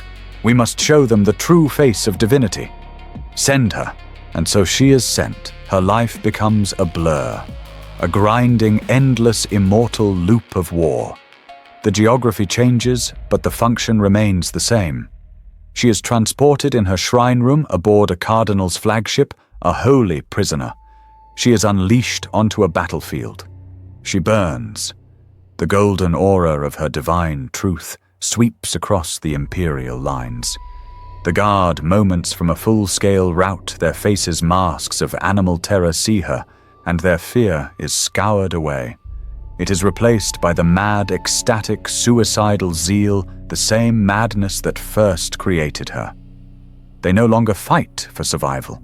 They fight for the privilege of dying in her sight. They charge into the orc guns, their lass rifles blazing, singing hymns as they are torn apart, their faces alight with joy.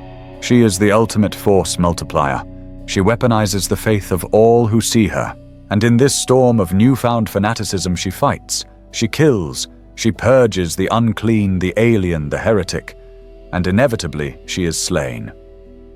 A Wa, Boss's power claw, rips her apart. A tyrannid bio-titan's psychic blast annihilates her. A traitor's melter gun turns her to slag, and she dies. and she is ejected into the screaming hell of the warp, and she endures the whispers, the temptations, the agony, and she is hooked and dragged back, reinserted into her violently reweaving flesh, and she rises again, and the cycle repeats. Tomorrow, on a new world, 10 years pass, 100 years, 1,000. She does not age. Her perfect marble skin, the replacement flesh, does not mar. But her armor, her ceremonial armor tells the story. It is pitted, scarred, rent, and reforged. The memory of the demon whip still stains the breastplate. A new scar of shimmering unmatter blight from a Necron weapon mars the left pauldron. Her armor is a tapestry of her deaths, and in this endless immortal life of war she is utterly alone. She is worshipped by trillions. On Shrine World's continents of pilgrims gather a sea of 1 billion weeping, shrieking, mutilated faces, chanting her name, Ethelflaed, Ethelflaed. They pray to her. They sacrifice in her name. They would kill for a single drop of her golden ichor. But she is a god. And a god cannot have a friend. She stands on the observation deck of her vessel, a silent golden statue in her angelic masked helm. Her keepers, the Sisters of the Ebon Chalice, are not her sisters. They are her priests. They do not talk to her. They chant at her. They anoint her armor with holy oils, polishing the gold, never asking about the scars beneath. They record her kills. They log her rebirths. They manage her schedule. They are her wardens. She is never alone. And she is always in solitude. No one can ever understand the horror of the cycle. No one can ever see the fragment of Elara that still watches from inside the golden prison. No one knows the agony of the warp or the coldness of the gaze. To speak of it would be heresy. To complain would be blasphemy. She is a shackled, silent god, loved by all, known by none. This is not her fate alone. This is the pattern. Look at Celestine, the living saint, the angel of Cadia. Her life is not hers. It is an endless tour of the Imperium's most desperate war zones. Her reward for her sacrifices is more sacrifice. She is defined by her deaths. She is haunted by her rebirths. She is bound to her keepers, the Gemini Superior twins, whose entire existence is to be the first to find her, guard her, and present her to the next battlefield. She is a glorious slave to the narrative of her own holiness. Or look to the darker path.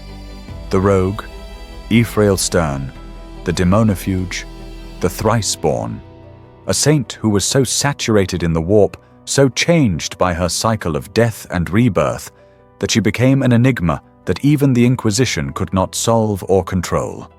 A saint who fled her keepers, a saint who allied with Xenos the Aeldari to understand her own nature. Stern is the ultimate nightmare for the Ordo Hereticus. Not a saint who falls to chaos, but a saint who transcends the Imperium's control. A divine weapon that grows its own will, a will that is neither human nor divine, but something new. This is why Athelflaed is never left alone. This is why her armor is a reliquary. This is why her helm is a mask. This is why she is imprisoned by worship. Stern is the exception that proves the necessity of the chains. So she stands a silent golden prisoner. Her new orders have arrived. A new world is dying. Her reward for her immortal life of war is more immortal life. More war forever. But the gaze of the Emperor, though divine, is not infinite. He is a starving god, his energies consumed by 1,000,000 other wars, his will strained by the very act of holding the Imperium together. His power is a resource, and even he must be economical. Or perhaps it is the vessel. Perhaps the conduit, the soul of Elara, can only be dragged back from the hell of the warp so many times. Perhaps the physical flesh, no matter how perfectly reforged by the light, remembers the trauma. Perhaps the patchwork of divine will and mortal flesh can only be rewoven so many times before the original thread simply snaps. There is a limit, a final death, a final rebirth, and after that, nothing. The Saint Ethelflaed knows this. The fragment of Alara, now ancient, brittle, and paper-thin, feels it. The roar of the gaze in her mind is fainter now, the connection thinner. The agony of the last reweaving was slower. The light took longer to ignite. She is on the ramparts of a falling city. A Necron overlord, its form a gleaming skeletal parody of royalty, strides toward her. Its cold, dead green eyes analyze her. It feels no rage like the demon. It feels no awe like the Imperial. It feels nothing. It sees a local energy anomaly that is disrupting its protocols. And it raises its war scythe. The Saint knows. This is it, the last one. She meets its charge not with the fury of her first life, but with the bone-deep weariness of 1,000 lives. She is a weapon that is worn out. They clash, her golden sword of faith against its scythe of cold, hyper-advanced science, and for a moment, belief and logic battle. But the Overlord is perfect. It is fast, it adapts, and its weapon is not of this reality. The scythe's blade phases through her golden armor. It phases through her divine light. It ignores the Emperor's will, and it cuts. The blade slices clean through her torso, severing her spine, her physical spine, in a single perfectly efficient blow. The Saint stops. Her golden eyes widen. The roar in her head ceases. The gaze of the Emperor blinks, and she falls. She collapses to the cold stone, a broken golden doll. Her armor is intact, save for the single thin cut of the phase blade. And nothing. Her keepers, the Sisters of the Ebon Chalice, watch from a safe distance. Their entire lives have been a drill. This is the moment. They wait for the light. They wait for the nova of reconstruction. They wait for the sound of the reweaving. 1 second, 2 seconds, 10 seconds. There is no light. There is no sound. There is no reweaving. There is only the silence of the Necron advance, the wind, and the cooling golden armor of the Saint unmoving on the stone. The connection is broken. The gaze has turned away. The vessel is spent. The soul of Alara finally mercifully has been released and is gone. She is dead. Truly dead. The Necron Overlord looks at the body, analyzes the cessation of the energy field, and satisfied turns to its next objective. She is no longer relevant. The Sisters stare. Their faith shatters. Their god is dead. But the Church is eternal. The second the battle turns, the moment the Necrons are finally painfully pushed back, the ecclesiarchy descends. This sector's cardinal weeps, but his eyes are calculating. A living saint is a political weapon. A dead saint, a martyred saint whose body remains. That is a relic. That is infinitely more valuable. The body of Alara is scraped from the armor. It is perfect. It is uncorrupted. The marble-like flawless flesh has not even begun to decay. It is proof. The process of reverence begins. It is immediate. It is brutal. Her body is not allowed to be buried. It is not allowed peace. It is a resource. Her heart, the mortal heart that beat for Alara, is carved from her chest. It is placed in a stasis field, a crystal box, to be paraded as the centerpiece of a new shrine world that will be named for her. Her bones are carefully broken, separated and cleaned. Each one a finger, a rib, a vertebra is individually encased in pure gold, etched with litanies, and sent out across the segmentum. One knucklebone will be the primary relic for an entire chapter of Space Marines. Her femur will be mounted on the battle standard of a new crusade. Her skull, her perfect, nameless skull, will be crowned with jewels and placed upon the golden throne itself, a tribute from the ecclesiarchy to the master she served. She gave her life. She gave her name. She gave her soul. And in her final true death, the Imperium took her body. She is not at rest. She is more present than ever. She is disassembled, distributed, and worshipped in 1,000 places at once. Even in oblivion, she is not free. She is the Imperium, a glorious golden lie built on the shattered, exploited remains of a single, agonized soul. So this, then, is the journey. This is the anatomy of the miracle dissected and laid bare. It is not a story of ascension. It is a meticulous step-by-step deconstruction of a human being, a story of spiritual annihilation documented in blood and fire. It begins, let us remember, not with virtue but with abnormality. It begins with a faith so total, so obsessive, that it crosses the line from devotion into a divine, glorious madness. It begins with a soul that is not strong but empty, a perfect, terrifying void, scoured clean of self waiting to be filled. It is a seed planted in the soil of pathological self-denial. The spark that ignites this seed is not a gentle blessing, but a violent, agonizing, suicidal death. An act of perfect, irrational sacrifice that screams into the immaterium. And in that it draws the gaze. Not the only gaze, the void is full of predators of false lights and demonic mimics ready to twist that final act into a horrific trap. This is the first terrible filter. The miracle must not only be born, it must survive the paranoia of the Ordo Hereticus, who come not to worship but to contain, to test, and if necessary, to purge. The assumption is guilt. The assumption is heresy. Once it passes this test, once it is sanctioned, the true horror begins. The transformation. It is a forge. The first miracle is not one of healing, but of violence. It is an eruption of power so pure it is caustic, blinding friend and foe, a weapon that does not discriminate. It is a newborn thing rising from a corpse, its movements wrong, its voice a chorus of the divine and the mechanical, its very presence an alien pressure.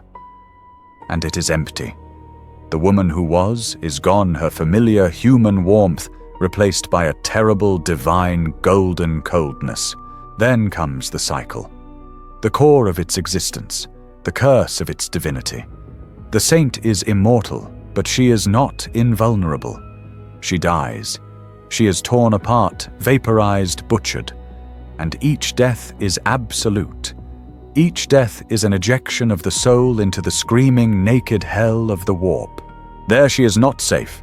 She is assaulted by the gods. Her tiny, burning mote of faith is battered by rage, seduced by pity, and peace lied to by doubt and tempted by pride. It is a spiritual torture that never ends. And from this hell she is not rescued. She is hooked. She is dragged back by the impersonal, violating, inescapable leash of her God. She is denied the peace of oblivion. She is commanded to return, and the return is a physical agony. It is the reweaving, the violent knitting of flesh from fire, the convulsive snapping of bone from light. It is a pain that dwarfs the pain of her death, and each time she is less human. The scars of her mortal life are scoured away, replaced by perfect marble-like inhuman flesh. She is a patchwork of divine repairs, and with every patch a memory is erased. This is the true price, the erosion of the mind. Herself is burned away, her name, her mother's face, her homeworld sky, all dross incinerated by the fire that fills her, and that void is filled by the will. Not a guiding hand, but a roar. A trinity of cold, absolute commands duty, rage, war. She becomes a puppet, a divine automaton, her powers not a gift, but a function. Her aura scours the free will of allies. Her fire erases the souls of her enemies. She becomes the thing she fights, a creature of the warp. And in her one moment of clarity, she knows this. She knows she is a monster. And in her final greatest act of faith, her true damnation, she accepts it. She chooses to be the tool. She chooses damnation over freedom because it is necessary. This tool is then seized by the Imperium. It is tested to the breaking point by the Inquisition, who nullifies her to her human core just to prove she is not a demon. It is politically branded by the Church, stripped of its history, given a new name, and entombed in ceremonial armor that is a cage of worship. She is made into a symbol, a relic that walks. Her reward is eternal war. She is a strategic asset deployed to hopeless wars to weaponize the faith of dying armies. She is worshipped by billions, but is utterly alone.